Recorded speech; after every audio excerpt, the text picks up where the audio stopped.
filósofo das ciências, que se chama Arthur Koestler, que foi muito conhecido, já morreu, acho que mais ou menos no fim dos anos 50, mas foi muito famoso depois da Segunda Guerra Mundial, um inglês, e ele dizia que uma das características da nossa espécie é exatamente essa, que Deus deu para o ser humano um computador privilegiadíssimo e jogou fora o manual.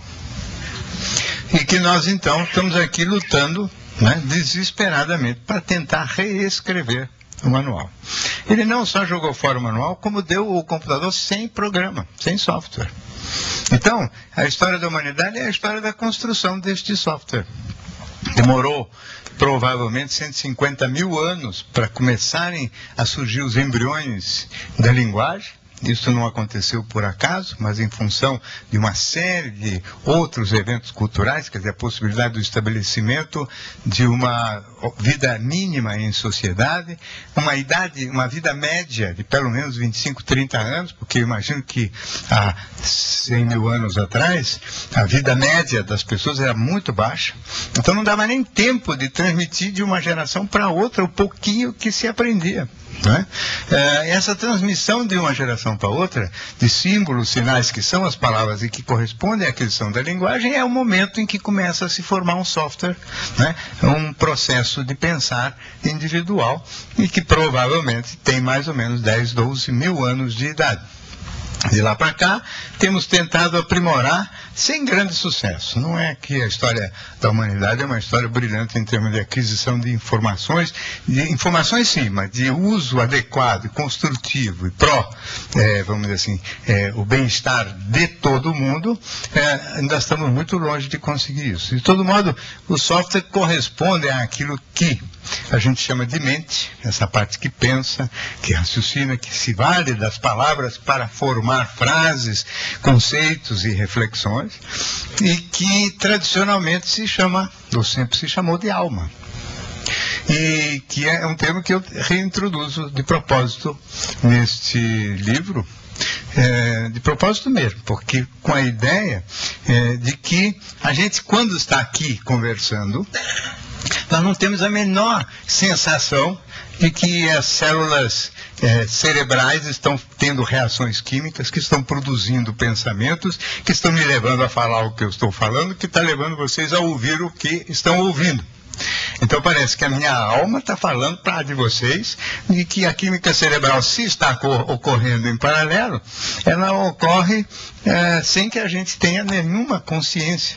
Então essa ideia dual, né, de que nós somos corpo e alma, que sempre reinou ao longo dos séculos e dos milênios mesmo na filosofia, ela faz todo o sentido do mundo, porque é assim que nós sentimos a vida, né?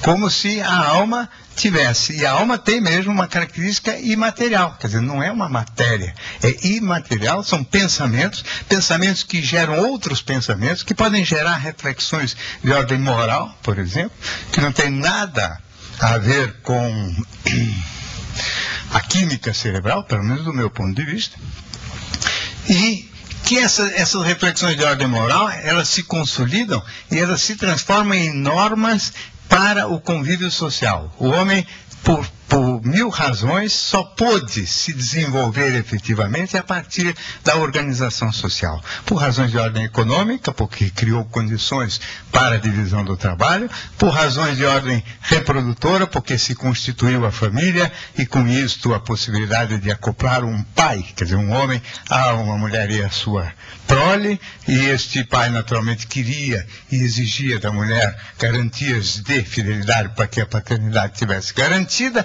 Enfim, todas essas coisas que todo mundo conhece e que são a base da estrutura social construída pelo homem. Ou seja, nós somos obrigatoriamente seres que temos um hardware e, portanto, temos uma biologia. Evidente que sabemos também que se o hardware falha, nós temos problemas, e o pensamento piora se houver falha no sistema de funcionamento do equipamento.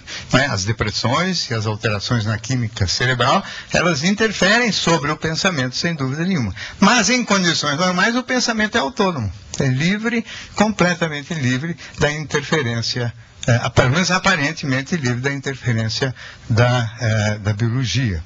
Porém, muito dependente das coisas que a própria cultura já construiu. A cultura quer dizer normas tanto de valor moral, quanto aquelas que estão valendo hoje em dia, porque a cultura é sempre uma mistura de alguns conceitos tradicionais presentes, né, que são as normas máximas de caráter principalmente repressivos, né, isto pode, isso não pode, isso é pior, é melhor, isso é certo, isso é errado, e tem as coisas contemporâneas, as invenções modernas para cada época que o homem faz.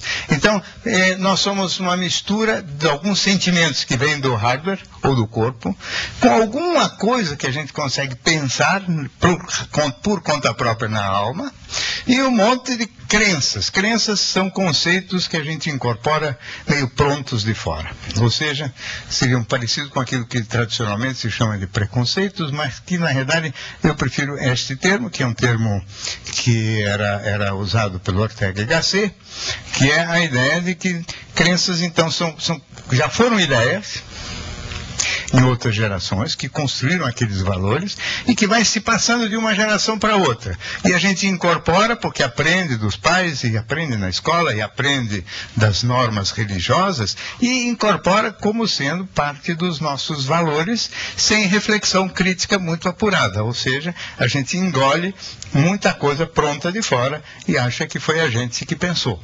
E justamente o que eu vou tentar hoje seduzir vocês para a leitura do livro, porque eu não vou conseguir falar nem um décimo do que eu gostaria sobre o livro, já vi que não vou mesmo,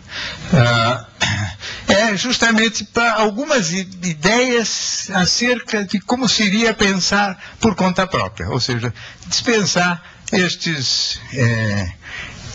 essas coisas prontas, pré-moldadas, e ver como é que é pensar por conta própria. Por exemplo, pensar por conta própria sobre uma dessas crenças fortíssimas que existem na nossa cultura, de que o sexo e o amor são parte do mesmo instinto.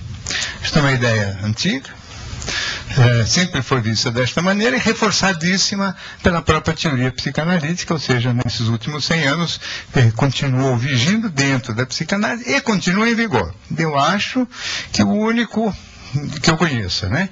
A única pessoa que leva a sério a separação efetiva entre sexo e amor sou eu. Como teoria, naturalmente. Na prática, todos os homens conhecem, e as mulheres também conhecem essa separação, porque qualquer pessoa que experimentou alguma vez na vida se masturbar, já experimentou a separação entre o sexo e o amor.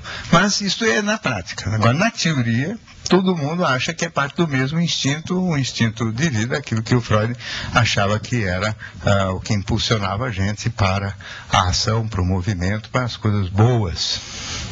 Outra coisa duvidosa também, daqui a pouquinho nós chegamos lá. Mas, de todo modo, o amor, como vocês que acompanham um pouco meus trabalhos sabem, que ele é um fenômeno, do meu ponto de vista, sempre interpessoal. Quer dizer, amor é o sentimento que a gente tem por alguém cuja presença provoca em nós a sensação de paz e aconchego. Depende, portanto, da presença de um objeto externo. Não existe, dentro desta maneira de pensar, amor por si mesmo. Porque se eu fosse capaz de me aconchegar em mim mesmo, provavelmente não iria estabelecer vínculo com outra pessoa, para esse fim. Mas se eu fosse autossuficiente, plenamente autossuficiente, eu provavelmente dispensaria o amor, porque ter que me entender permanentemente com outra pessoa é sempre um problema. Amor é paz, aconchego e é interpessoal. Deriva provavelmente da experiência inicial uterina, em que a gente ficou com uma espécie de nostalgia daquele aconchego uterino, aconchego